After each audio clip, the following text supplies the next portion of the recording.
ओम नमो भगवते वासुदेवाय नमः। नमस्कार दोस्तों, आपके अपने चैनल प्योरिटी ऑफ लाइफ में मैं नीलम शुक्ला आपका बहुत बहुत स्वागत करती हूँ। दोस्तों, एकादशी का व्रत, शास्त्रों में इस व्रत को व्रतराज कहा गया है, क्योंकि आज के दिन भगवान श्री हरि विष्णु की अगर विधि विधान से पूजा की जाए, व्रत धारण किया जाए तो समस्त प्रकार के पाप कर्मों से छुटकारा मिल जाता है। कायिक, वाचिक, मानसिक जो भी हमारे पाप कर्म हो, चाहे इस जन्म के हों या पूर्व जन्म के हों, समस्त प्रकार के पाप कर्म नष्ट हो जाते हैं एकादशी का व्रत धारण करने से। एकादशी का व्रत व्रतों में कठोर जरूर होता है, लेकिन बहुत अधिक पुण्य फल देने वाला माना जाता है और समस्त प्रकार के मनोकामनाओं को पूर्ण करने वाला व्रत भी माना जाता है। और आज की वीडियो में मैं आपसे बात करने वाली हूँ पौष मास के कृष्ण पक्ष की एकादशी के बारे में, कि पौष मास के कृष्ण पक्ष की जो एकादशी है उस एकादशी का नाम क्या है, व्रत हमें कब धारण करना है, एकादशी की तिथि कब प्रारंभ होगी, कब समाप्त होगी, एकादशी व्रत का महत्व क्या है, और इसके साथ ही आज के दिन हम किस प्रकार से भगवान श्री हरि विष्णु की पूजा आराधना करें, कौन से विशेष उपाय करें जिससे कि हमें इस व्रत का संपूर्ण फल प्राप्त हो।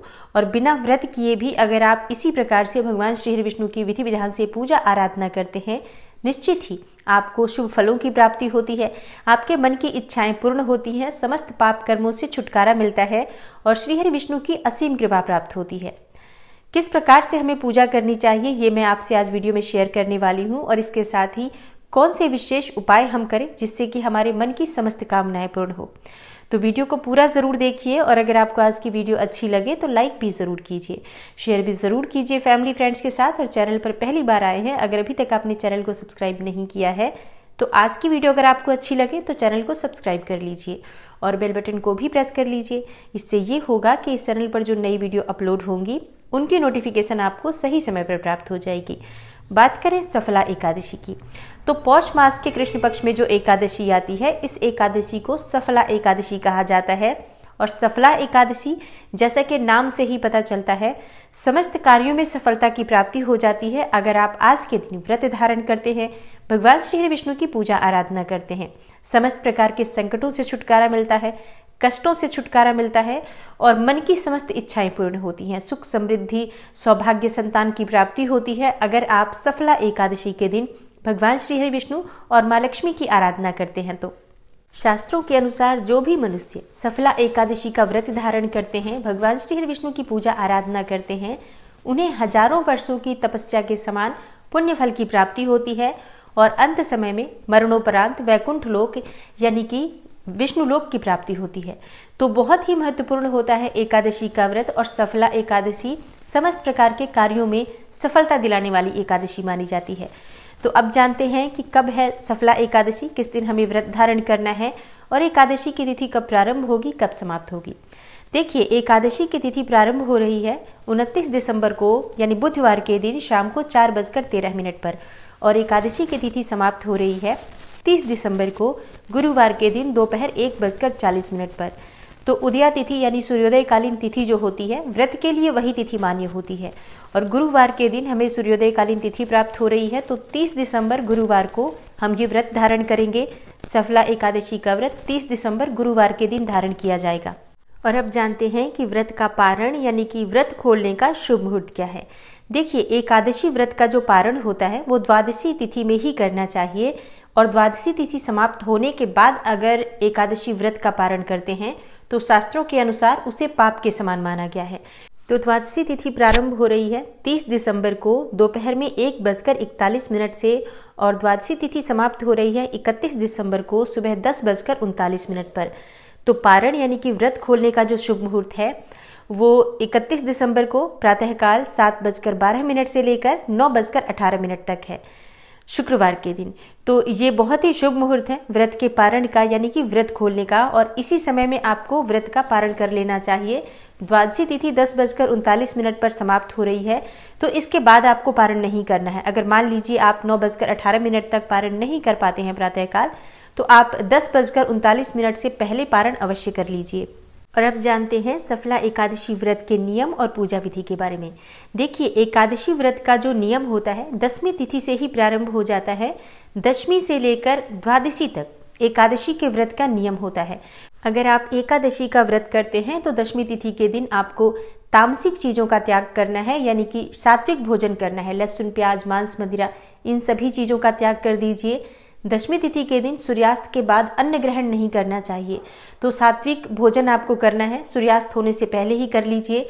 बाद में अगर सूर्यास्त के बाद यानी कि दशमी तिथि की रात्रि में अगर आप कुछ खाना चाहते हैं तो फल, दूध इत्यादि ले सकते हैं, क्योंकि दशमी तिथि की रात्रि में नमक और अन्न का सेवन नहीं किया जाता है। इस बात का आपको ध्यान रखना है। साथ ही दशमी तिथि के दिन ब्रह्मचर्य का पूर्ण रूप से पालन करना है। भूमि पर शयन का विधान है शास्त्रों में, तो संभव हो तो भूमि पर शयन कर सकते हैं। और एकादशी तिथि के दिन प्रातःकाल जल्दी उठें, स्नान आदि से निवृत्त होकर पीले वस्त्र धारण करें, सूर्य देव को जल अर्पित करें, भगवान श्री हरि विष्णु की पूजा करें। भगवान श्री हरि विष्णु का विग्रह हो, मूर्ति हो तो आप उसका अभिषेक कर सकते हैं।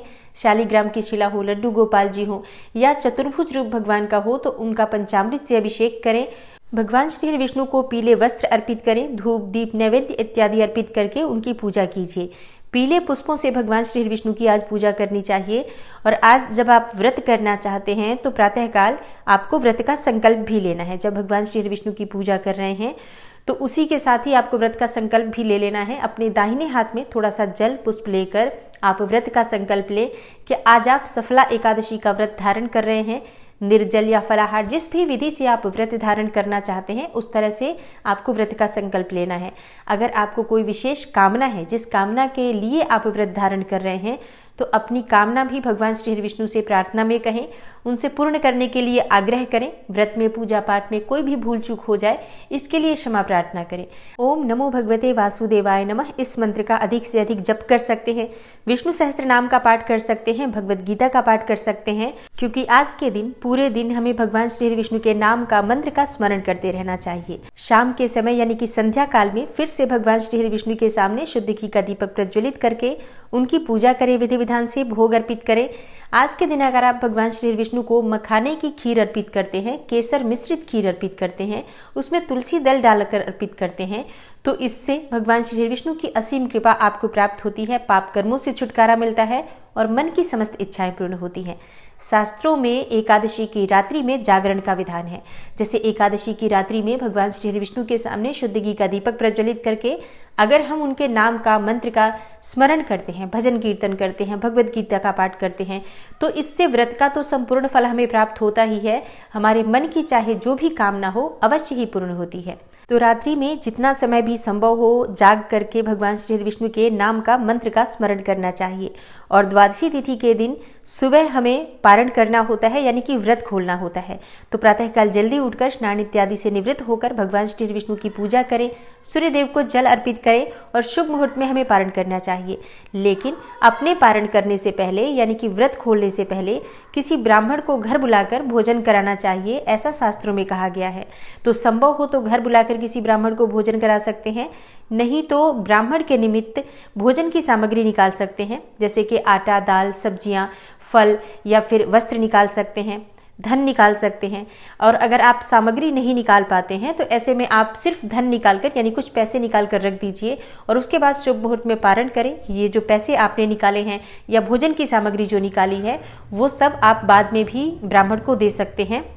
तो इस प्रकार से दशमी से लेकर द्वादशी तक एकादशी व्रत के नियम होते हैं जिनका पालन करना अत्यंत आवश्यक है। अगर आप एकादशी का व्रत धारण करते हैं और चाहते हैं कि इस व्रत का संपूर्ण फल आपको प्राप्त हो, आपके मन की समस्त कामनाएं पूर्ण हो।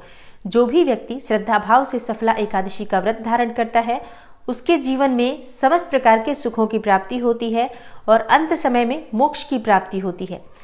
तो अब बात करते हैं कि आज के दिन हम कौन सा विशेष उपाय करें जिससे कि हमारे मन की समस्त इच्छाएं पूर्ण हो। किसी भी प्रकार की बाधा अगर हमारे जीवन में है, चाहे धन की प्राप्ति में बाधा हो, संतान की प्राप्ति में बाधा हो, व्यापार और नौकरी में परेशानियां आ रही हो, शिक्षा में सफलता की प्राप्ति नहीं हो रही है या फिर घर में सुख समृद्धि का अभाव है, धन का अभाव है, कर्ज से घिरे हों, मुश्किलों से घिरे हों, रोग बीमारियों से घिरे हों, किसी भी प्रकार की परेशानी है उसे दूर करने के लिए अगर आप आज के दिन पीपल वृक्ष की पूजा करते हैं, भगवान श्री हरि विष्णु का साक्षात स्वरूप माना जाता है पीपल के वृक्ष को, और एकादशी के दिन आप पीपल की पूजा अगर करते हैं तो इतने मात्र से ही आपके जीवन की समस्याएं दूर हो जाती हैं।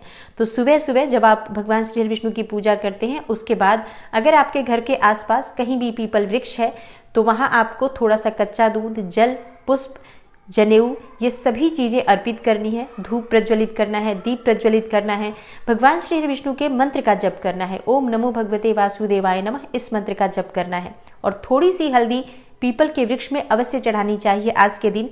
इस बार की जो एकादशी है बहुत महत्वपूर्ण है, गुरुवार के दिन है एकादशी। गुरुवार के दिन जब आती है तो इस व्रत का दुगना फल हमें प्राप्त होता है। गुरुवार का दिन जो कि भगवान श्री हरि विष्णु की पूजा आज की जाती है, एकादशी में भी भगवान श्री हरि विष्णु की पूजा की जाती है। तो आज के दिन अगर आप इस उपाय को करते हैं, निश्चित ही आपकी कामना पूर्ण होती है। अब आपका प्रश्न होगा कि जो हम दीप प्रज्वलित करते हैं पीपल के वृक्ष के नीचे, सरसों के तेल का करें, तिल के तेल का करें या फिर शुद्ध घी का करें। देखिए, गुरुवार के दिन जब आप पीपल वृक्ष की पूजा करते हैं तो प्रयास करें कि आप शुद्ध घी का दीपक प्रज्वलित करें। शुद्ध घी ना हो तो आप तिल तेल का प्रयोग कर सकते हैं, लेकिन सरसों के तेल का दीपक आज नहीं प्रज्वलित करना है। सरसों का तेल अगर आप प्रज्वलित करते हैं तो शनिवार के दिन करना चाहिए। तो गुरुवारी एकादशी पर जब आप पीपल वृक्ष की पूजा करते हैं, पूजा के बाद अपने मन की समस्त कामनाएं वहां कह सकते हैं। अपने मन की जो भी समस्या हो, जो भी परेशानी हो, आज अगर पीपल वृक्ष के नीचे कहते हैं, निश्चित ही आपकी परेशानी, आपकी जो भी दुख दरिद्रता है वो दूर होती है और मन की समस्त इच्छाएं पूर्ण होती हैं।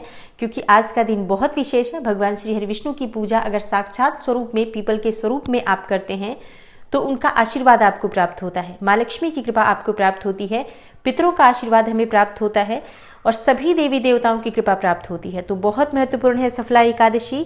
ये एकादशी अगर आप व्रत करते हैं तब तो अत्यंत ही श्रेष्ठ है, लेकिन जो लोग व्रत नहीं करते हैं उन्हें भी आज विधि विधान से भगवान श्री हरि विष्णु की पूजा करनी चाहिए, पीपल की पूजा करनी चाहिए, तुलसी में दीपदान अवश्य करना चाहिए। इससे आपको व्रत का ही फल प्राप्त होता है और आपके मन की भी जो कामना होती है भगवान श्री विष्णु की कृपा से अवश्य पूर्ण होती है। तो आशा करती हूँ आज की इस एकादशी यानी सफला एकादशी से जुड़ी हुई ये विशेष जानकारी आपके लिए अवश्य उपयोगी सिद्ध होगी। वीडियो अगर आपको अच्छी लगी हो, आपके लिए थोड़ी सी भी हेल्पफुल हो, तो वीडियो को लाइक ज़रूर कीजिए और शेयर भी ज़रूर कीजिए फैमिली फ्रेंड्स के साथ। चैनल पर पहली बार आए हैं और अगर आपको आज की वीडियो अच्छी लगी है तो चैनल को सब्सक्राइब कर लीजिए और बेल बटन को भी प्रेस कर लीजिए।